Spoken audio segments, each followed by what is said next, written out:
Welcome back to Section 5. We're going to talk about contracts.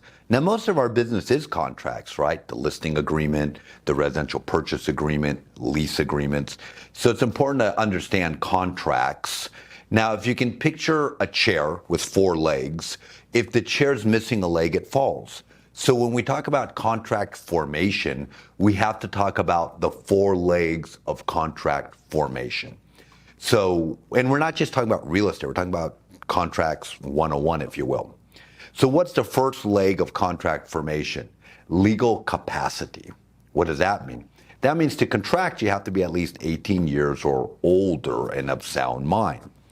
Now, are there any exceptions? Yeah, you might have heard like a celebrity kid got emancipated so they could contract as an adult. That would be an exception. So what's the first leg of contract formation? Legal capacity, 18 and older. Are there any exceptions? Sure, an emancipated minor. What's the second leg of contract formation? This is the proverbial meeting of the minds. We have to agree to something. Now, in our business, this is best evidenced by an offer and acceptance. But we can have agreements where both parties agree to do something, mutual consent. The third element of contract formation is whatever it is we are agreeing to is for a lawful purpose. We can't have an agreement to rob a bank or something illegal. That would be missing one of the legs. So it needs to be for a lawful purpose. And the fourth leg of contract formation is there needs to be an exchange of consideration. Now, consideration is anything of value to the parties. It doesn't have to be valuable to you and me, but maybe it could be a service, a pet rock. They're rock collectors, love and affection. It's not always money, so it doesn't require the payment of money, just sufficient consideration. So what are the 4 legs of contract formation? Legal capacity, mutual consent, lawful purpose, and sufficient consideration. Now, what if a contract has all 4 legs? But maybe there was fraud. Someone intentionally lied for some financial gain. You wouldn't have done it if it wasn't for this lie. Or duress. Someone was forcing you to do it. You were under duress. You felt some danger or fear or repercussions if you didn't do it. So if you entered in under fraud or you entered into under duress, it's not automatically void or invalid. It's voidable by you, voidable by the injured party. So if it's missing one of the 4 legs, it falls, it's void, it's invalid. If it has all 4 legs, but there was fraud or duress, then we say it's voidable by the injured party. So you might still want to do it, even though I lied to you about the square footage or I forced you to do it. You may still think it's in your best interest. So there's a difference between void and voidable. So I hope you see that distinction. Now, most agreements in society are verbal, right? There's all sorts of agreements. My gardener comes once a week. We never wrote a contract. It was verbal. I was at a restaurant the other day. I never signed anything, but I knew I was obligated to pay. My actions bound me. So there's a lot of agreements in society that are verbal and are enforceable. However, in real estate, in order for you to be able to enforce your rights, we have something called the statute of frauds. The statute of frauds, kind of like a legal doctrine that says, if you're going to try to enforce your rights in real estate, they need to be in writing. So real estate contracts need to be in writing in order to be enforceable. That's why the listing agreement is in writing. The purchase agreement is in writing. Leases for a year or longer need to be in writing as well. So can a lease for a year or less be verbal for less than a year? Yes. But a lease for longer than a year has to be in writing to be enforceable. Under that, also exceptions, an agreement between 2 brokers to share commission can be verbal. But most agreements, like the purchase agreement, like a listing agreement, need to be in writing if you're going to try to enforce your rights according to the statute of frauds. Now, some contract terms that we should be aware of. Whenever we have a promise for a promise, I'll do that and I'll do that. We consider that a bilateral contract. So if we look at the purchase contract, I'll pay you $1 million and I'll give you legal title to the home.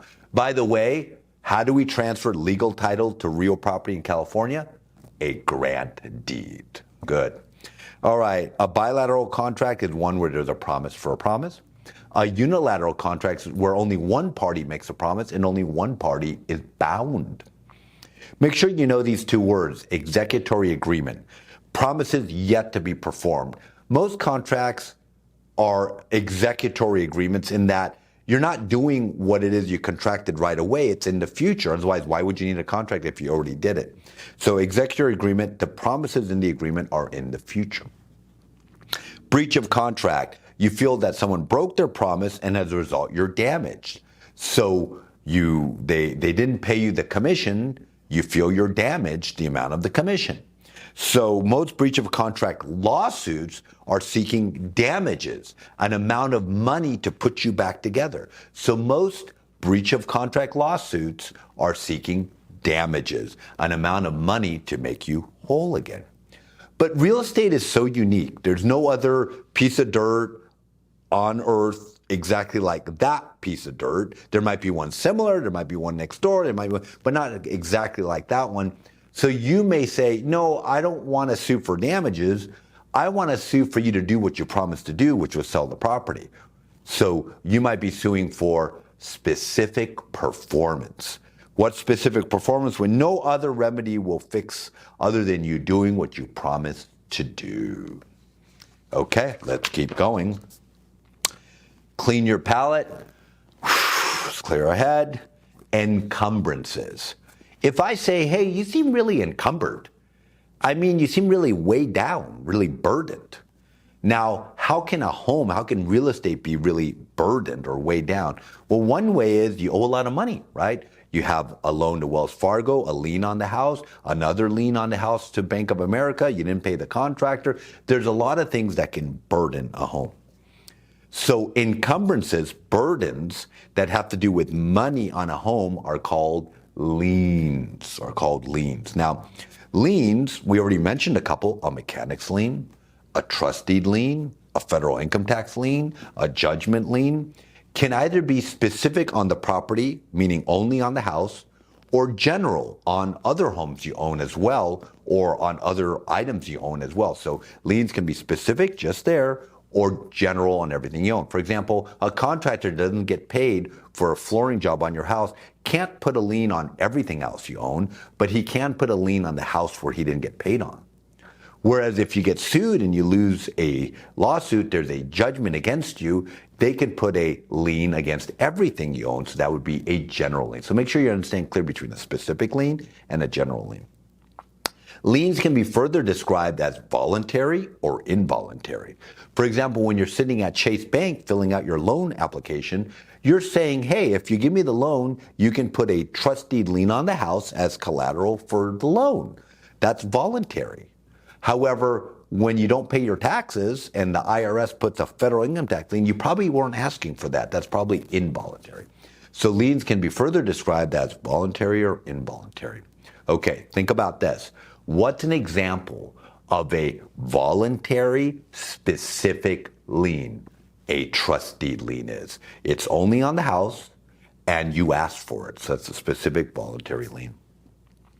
Now, what if your house has a lot of liens on it, right? Like you owe Bank of America, you owe Wells Fargo. There could be an issue for the creditor if there's not enough equity in the home, right? If they have to foreclose on you for some reason. Well, let's say you owe Wells Fargo $500,000 and you owe Bank of America $200,000, but your home is only worth $400,000. Well, Wells Fargo will probably only recover $400,000, and then Bank of America will get nothing. So the order of liens becomes very important. So what determines the priority of liens? The date of recordation. And remember what we said earlier, recordation is not in your Hello Kitty journal, but at the county recorder's office. So remember we said deeds don't have to be recorded, but are usually, here's a reason why creditors will always record it, lenders will record to say, because it establishes our priority. So first to record is first in line. How do we know the order of liens on the property? By the date of recordation. Now when you record a deed at the county recorder's office, you're giving the public what we call constructive notice. Make sure you do in the notes, circle that. Constructive notice. Not legal, constructive. So they might give you legal and you'll think that sounds good. No, constructive. So How do we know the priority of liens? Date of recordation. What notice do you give when you record something? Constructive notice. Now, is there any exception to the priority of liens, to the first to record is first in line? Yes, there's an exception by statute. That means by law, a mechanic's lien. So a mechanic's lien takes effect when they started the work. So if they can show that they delivered the bricks or material 3 months ago and you didn't pay them and they record a lien today, it'll actually take effect when they started to work. That's an exception to the rule. So exception to the rule is mechanic's lien takes effect not when recorded, but when the work began. Now, another type of burden that doesn't necessarily have to do with money is an easement. Very common. You may have an easement on your house where your neighbor can cross your driveway, or you can cross your neighbor's land to get to your house, or maybe the utility company, the electric company, can go in your backyard whenever they want to work on the electrical poles because they have an easement on your house. Well, in an easement, when one house or one owner of the house has the right to cross the other property, we say one property is dominant, one property is servient. So the property that benefits from the right to cross whenever they want, because it's the right, not permission, it's the right to cross or use another's land, they're dominant. The property that has to allow it, let you cross whenever you want, because they bought the house knowing they had this easement, is servient. So I need you to understand there's a dominant property and a servient property. Now let's look at kind of a good definition. So the right to cross or use another's land, but it's a non-possessory interest. Make sure you circle non-possessory, meaning you don't own their land, but you definitely have the right to use it based on this easement. Now, it's so important to be able to get to your house, right, that just like other things, when you sell the house, they go with the house, they run with the land, they're appurtenant to the land. Remember we defined rights or property as the rights and interest in the thing owned? Well, here's one of the rights. So when you transfer, when you grant all the rights and interest in the thing owned from one party to another, it includes any easements that are part of that house. So that easement appurtenant is real property. It goes with the house. Now, if a utility company like SoCal Edison or Department of Water and Power has the right to go in your backyard, we call that type of easement slightly different. We call that an easement in gross, an easement in gross. And that's personal to the utility company. So little distinction. The easement where you can cross your neighbor's driveway to get to your house, that runs with the land, that's real property.